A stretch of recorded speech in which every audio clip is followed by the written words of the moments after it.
Olá, seja bem-vindo ao Dev Pleno. Eu sou o Túlio Faria e eu gostaria de apresentar para vocês hoje, de introduzir para vocês hoje, como que é mais ou menos aí, né, ou os conceitos básicos aí que estão envolvidos em uma aplicação web, tá? Então, isso aqui geralmente gera muita confusão, principalmente para o pessoal que está começando na área, que não consegue separar direitinho aí as camadas de uma aplicação web, tá? Então, a intenção desse vídeo é começar a mostrar para vocês cada camada e cada caixinha, entre aspas, digamos assim, de uma aplicação web, tá? Então o que acontece? Geralmente, uma aplicação web, ela é composta, geralmente não, ela sempre é composta por dois blocos aqui, né? Então a gente tem o front-end e o back-end. Então o que acontece? Aqui, na verdade, a gente pode classificar as tecnologias e tudo mais baseado nisso. A arquitetura, tudo é baseado ou é front-end ou é back-end, tá? Então, o que acontece? O que é back-end, né? Então, são todas as tecnologias que rodam no servidor. Tá? No servidor aqui, entre aspas, porque pode ser um ou mais máquinas como um servidor aqui, tá? E o front-end é tudo que roda no cliente, tá? Por isso, em alguns, dependendo de onde você estiver lendo a respeito, é comum também a gente dizer que aqui é server-side e aqui é client-side. Tá? Então, tecnologia server-side roda do lado do servidor, tecnologia client-side roda do lado do cliente. Bom, e como que funciona essa tecnologia hoje em dia? Então, vamos começar aqui pelo front-end. Front-end, geralmente aqui, né, então para arquitetura web, a gente tem um navegador ou browser, né? Então a gente tem hoje Firefox, Google Chrome, Explorer, tem o Edge, que é novo da Microsoft, a gente tem o Opera e por aí vai. Então a gente tem vários navegadores aqui. E o que eles fazem? Eles fazem, basicamente, um request para o servidor ou para a tecnologia back-end aqui. O request, o que vem a ser o request, né? O request é o front-end pedindo alguma coisa para o back-end. Tá? Então ele pede, por exemplo, uma página, pode pedir uma imagem, pode pedir um avatar, pode pedir um PDF. Tá? Então, um request é uma solicitação do front-end para o back-end. Tá?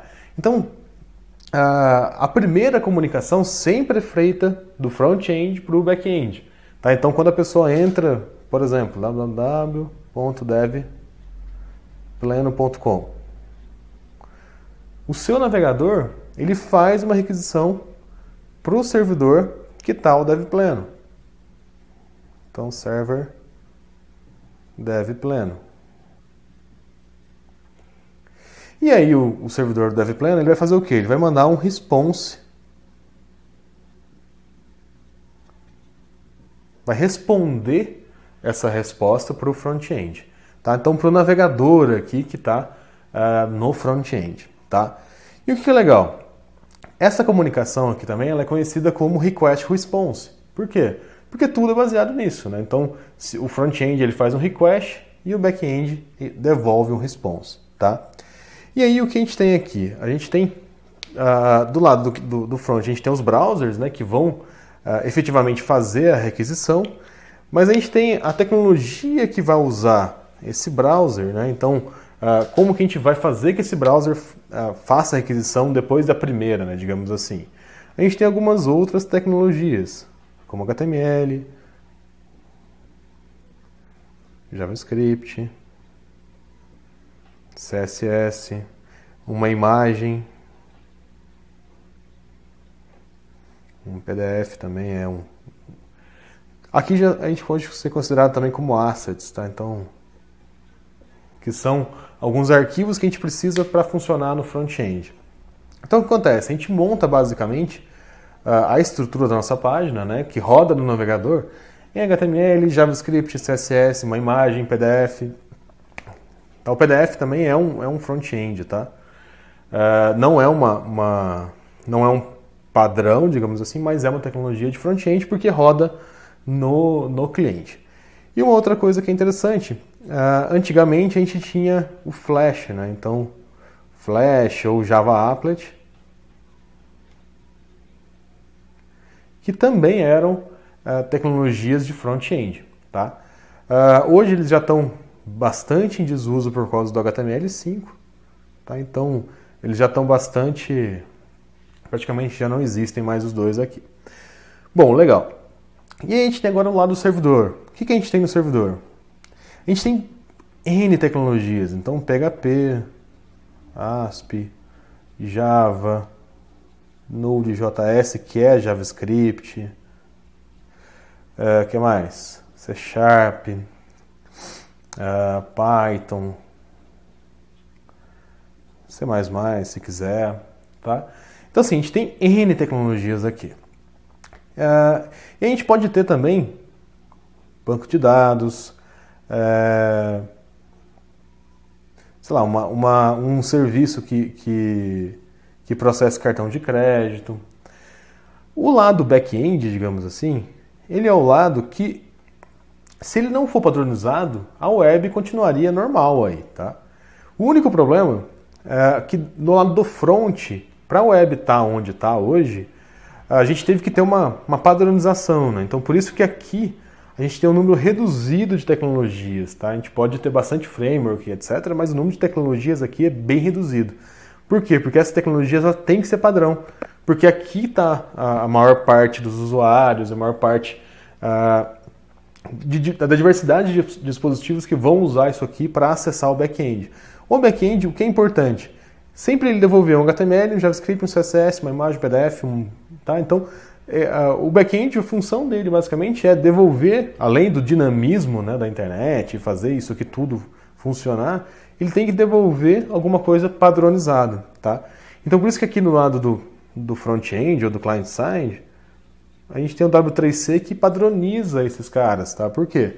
Porque a gente tem que ter uma disponibilidade ou uma compatibilidade, digamos assim, entre os browsers, entre os dispositivos que estiverem consumindo isso. Tá? Então a gente precisa de um padrão para isso funcionar. Aqui não tem problema, desde que você devolva o padrão, tá tudo certo, tá? Não é padrão de projeto, tá, pessoal? É padrão de comunicação, tá bom? Então essa troca aqui ela tem que ser padronizada. Bom, pessoal, essa é mais ou menos aí a estrutura que a gente tem na internet hoje. Tá? Então, tudo funciona baseado nisso. Se a gente for pensar, por exemplo, vou construir um aplicativo móvel. O meu app ele é considerado, entre aspas, aí, um app mobile.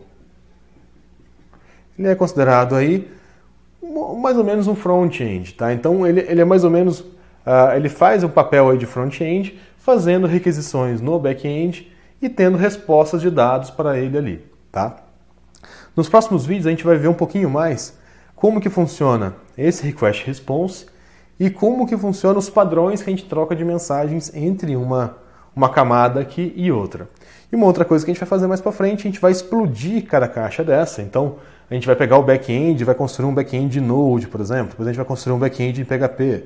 E aqui a gente vai fazer em HTML, JavaScript e CSS algumas coisas usando alguns frameworks que são modernos hoje, né? Então, jQuery, Angular, React e por aí vai, tá? Então, a gente vai fazer algumas brincadeiras, tanto do lado do front-end ou do client-side aqui, tanto do lado do back-end, tá bom?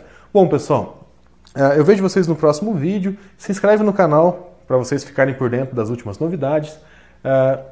Entra no nosso site também, tá bastante legal, tá? Eu vou deixar todos os códigos disponíveis no GitHub para vocês. E curta a nossa página lá no Facebook, compartilhem com o máximo de pessoas que vocês sentirem aí ou perceberem que precisam conhecer cada vez mais essas tecnologias, essa arquitetura aqui, tá? E eu vejo vocês no próximo vídeo. Até lá!